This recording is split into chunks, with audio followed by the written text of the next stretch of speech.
So, it has definitely been a while since I've picked this thing up. I've done little videos on my phone, but not, I don't know if you can see me in here. I haven't done a whole lot as far as the GoPro and editing. I've just thrown some videos up. So I thought I'd refresh.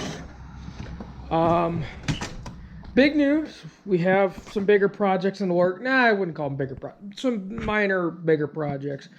So we got this, it's a 72 Demon with a 383 in it. I don't really know what's been done to it. I don't know if I want to know. So let me start from the beginning.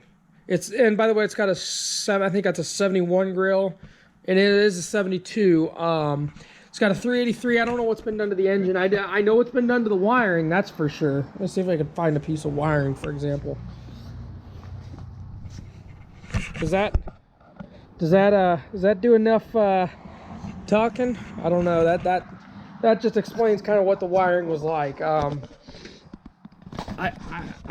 kid you not, this thing was every bit of 10 minutes away from burning to the ground.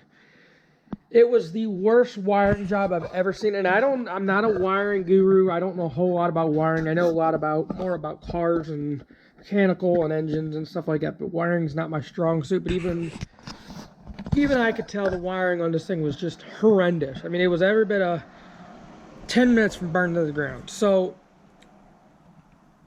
this all started, my dad had a buddy that he's got some legal issues he's taking care of. I'm not going to go into detail about what. He's got some legal issues he's got to take care of, and some things that have whatever the word is, kind of happened in his life. So he told us to hang on to this car, and in the meantime fix the stuff that was wrong with it, and he would pay us for it and whatever. And my dad's like, you know, he goes and starts looking at it, and he's like, dude, I don't have time for this. This car probably needs every bit of 10 grand worth of work, maybe 5-8 grand, something like that. It needs a lot of work. And I'll go into detail on that in a minute. And he's like, I don't have time for this. I'm going to bring this car back to you, to have somebody else do it. Not being a douche about it, but he was, I don't have time for this. I've got a lot going on. And the guy ended up, was just like, you know what? You've been really good to me. Just keep the car and do whatever you want to do with it. Fix it and keep it for yourself. And my dad was like, you know what? That's fine. Whatever. I'll do that if you'll let me keep it. And the guy's got another car, but it's in really good condition. In the guy's defense that gave it to my dad, this wasn't his. None of this wiring was his, problem. It was whoever he bought it from or got it from or whatever. So we ended up going out and buying, I don't know if you can see it over there. We ended up going out and buying a painless wiring panel. I think it's a 6 circuit.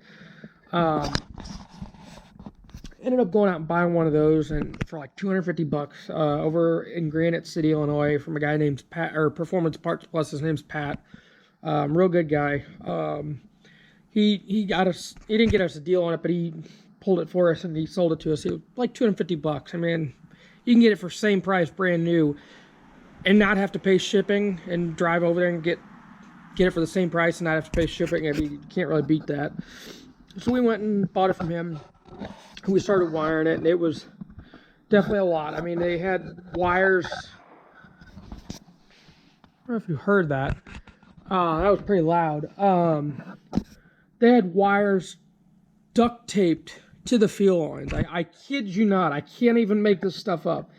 And theoretically, nothing should happen, but in worst case scenario, if one of those wires starts to get really hot for some reason or whatever, it's just going to burn that fuel line up and burn the whole car to the ground. And it was everything about this car was horrible. It was done just the most spiteful way possible. Everything. I mean, the headers, this is beautiful compared to what they look like underneath. I mean, they're horrible. I mean, they're not even, as far as front to back, like, these aren't aligned on the other side. I can't make this stuff up. I cannot make this stuff up.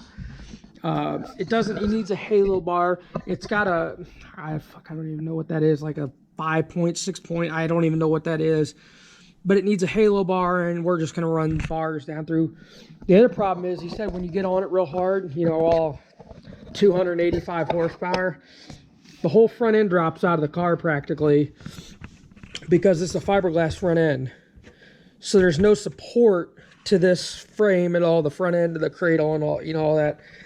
So we're going to put some bars in it, because he said it drops the whole steering column out of the front end, you know, when you get on it real hard, you know, all 285 horsepower. And just drops real hard, and so we're just gonna put some bars in there. The same guy that's doing the cage, hopefully next weekend, but we'll see how that works out. Just put some bars in it. We're just gonna street drive it. I'm gonna go downstairs in a minute, get some tires for it. We've got some bald tires we're just gonna use for mock-up to see if we can fit under there, and then we'll throw a good radial on it and a good wheel and tire and everything on it. But I'm looking at some headers.